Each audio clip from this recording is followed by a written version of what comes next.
Hello friends, ओम श्री गणेशाय नमः। जय श्री कृष्णा। आप सभी का स्वागत है आपकी अपनी यूट्यूब चैनल पर।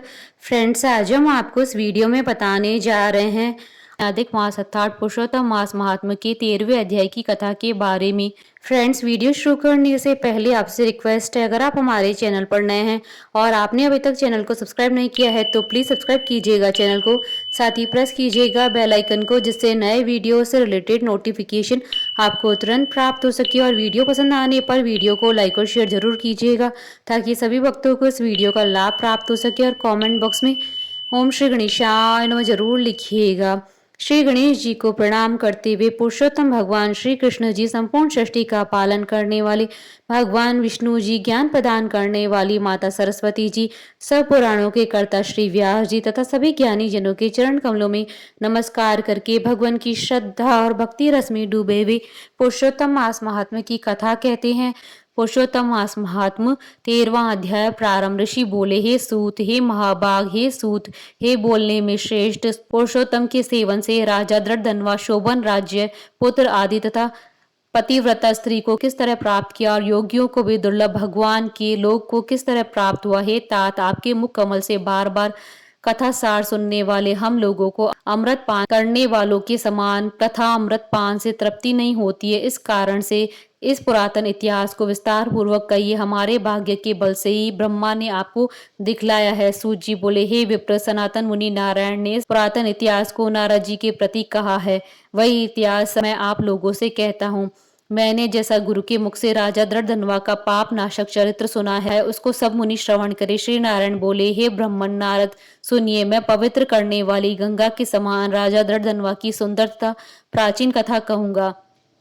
हे है देश का रक्षक, श्रीमान, बुद्धिमान तथा सत्य पराक्रमी चित्रधर्मा नाम का राजा था। उसको दृढ़धनवा नाम से प्रसिद्ध, अति तेजस्वी, सब गुणों से युक्त, सत्य बोलने वाला, धर्मात्मा और पवित्र आचरण करने वाला पुत्र हुआ। कान तक लंबे नेत्र वाला, चौड़ी छाती वाला, बड़ी भुजा वाला, महातेजस्वी वह राजा दृढ़धनवा प्रशस्त गुणों के समूह के साथ साथ बढ़ता गया।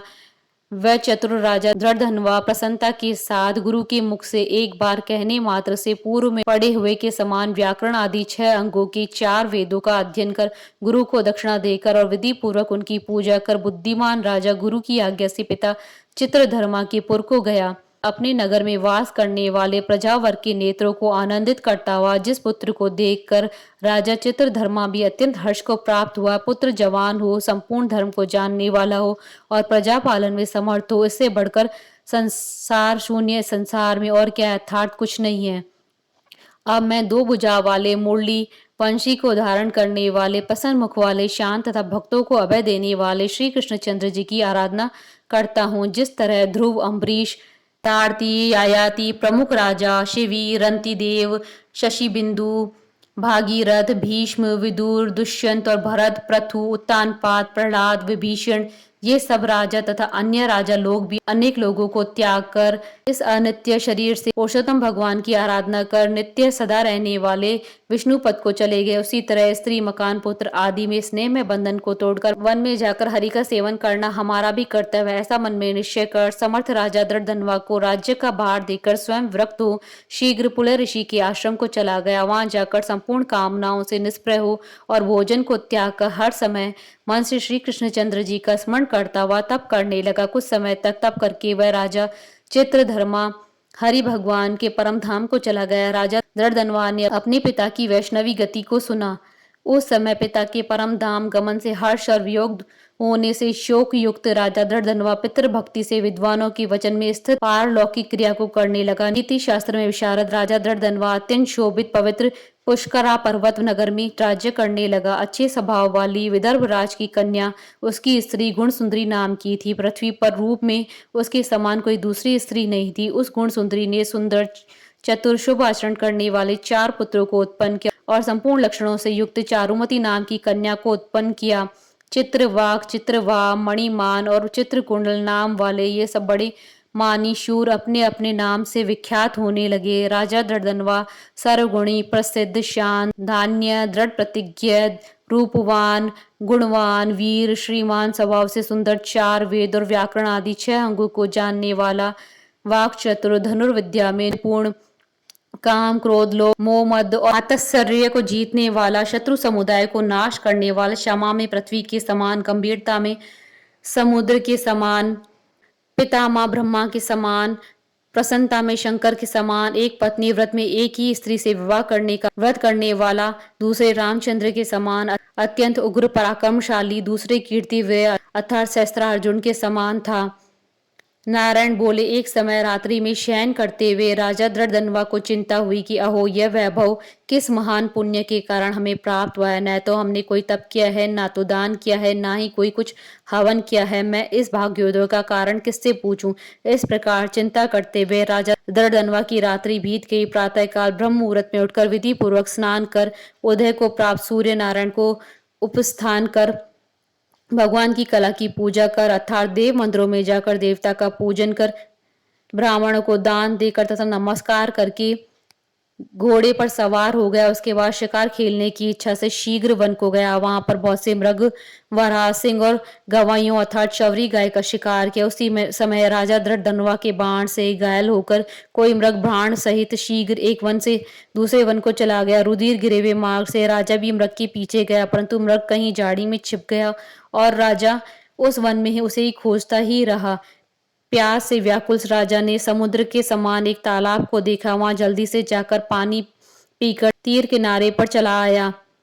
वहां घनी छाया वाले एक विशाल वट वृक्ष को देखा। उस वट वृक्ष की जटा में घोड़े को बांधकर राजा वहीं बैठ गया। उसी समय वहां पर कोई एक परम सुंदर सुग्गा राजा को मोहित करने वाली तुलना रहित मनुष्यवाणी को बोलता हुआ आया। केवल राजा को बैठे देख उसको संबोधित करता हुआ एक ही श्लोक को बार बार पढ़ने लगा कि इस पृथ्वी पर विद्यमान अतुल सुख को देखकर तू तत्व अर्थात आत्मा का चिंतन नहीं करता है तो इस संसार के पार को कैसे जाएगा। बार बार श्लोक को राजा दर्दनवा के सामने पढ़ने लगा। राजा उसके वचन को सुनकर प्रसन्न हुआ और उस पर मोहित हो गया कि शुक पक्षी ने दुख से जानने योग्य सार भरे हुए नारियल फल के समान अगम्य एक ही श्लोक को बार बार पढ़ते हुए क्या कहा। क्या ये कृष्ण देवपायन वेद व्यास जी के श्रेष्ठ पुत्र शुकदेव जी तो नहीं है, जो कि श्री कृष्णचंद्र जी के सेवक मुझको मूढ़ और संसार सागर में डूबा हुआ देखकर राजा परीक्षित के समान कृपा कर उद्धार करने की इच्छा से मेरे पास आए। इस तरह चिंता करते हुए राजा दर्दनवा की सेना समीप आ गई। शुक पक्षी राजा को उपदेश देकर स्वयं अंतर ध्यान हो गया। उस शुक पक्षी के वचन को स्मरण करता हुआ राजा अपने पुर में आकर बुलाने पर भी नहीं भूलता और निद्रा रहित होकर उसने भोजन को त्याग दिया। तब एकांत में उसकी रानी ने आकर राजा से पूछा। गुण सुंदरी बोली, हे पुरुषों में श्रेष्ठ, यह मन में मलिनता क्यों हुई है। हे भूपाल, पृथ्वी के रक्षक, उठिए उठिए, भोगों को भोगिए और वचन बोलिए। देवताओं से भी दुख से जानने योग्य उस शुक पक्षी के सत्य वचन का स्मरण करता हुआ रानी गुण सुंदरी की प्रार्थना करने पर भी राजा दृढ़धनवा कुछ नहीं बोला। पति के दुख से अत्यंत पीड़ित वह रानी भी दीर्घ श्वास लेकर अपने स्वामी की चिंता के उत्कट कारण को नहीं जान सकी। इस प्रकार चिंता में मग्न राजा का कितना भी समय बीत गया, परंतु संदेश सागर से पार करने वाला कोई भी कारण वह न देख सकी। नारद जी बोले, हे मुनि, इस तरह चिंता करते हुए पृथ्वी पति राजा दृढ़धनवा का क्या हुआ सो आप कहें, क्योंकि हे मुनि, निर्मल वैष्णव चरित्र थोड़ा भी यदि सुना जाए तो पापों का नाश करने वाला होता है। इति श्री वैद्य नारद पुराणीय पुरुषोत्तम मास महात्मा 13वां अध्याय संपूर्ण। बोलिए भगवान श्री विष्णु जी की जय, सनातन धर्म की जय। हमारे साथ इस वीडियो में अंत तक बने रहने के लिए आपका धन्यवाद। ओम श्री गणेशाय नमः। जय श्री कृष्णा।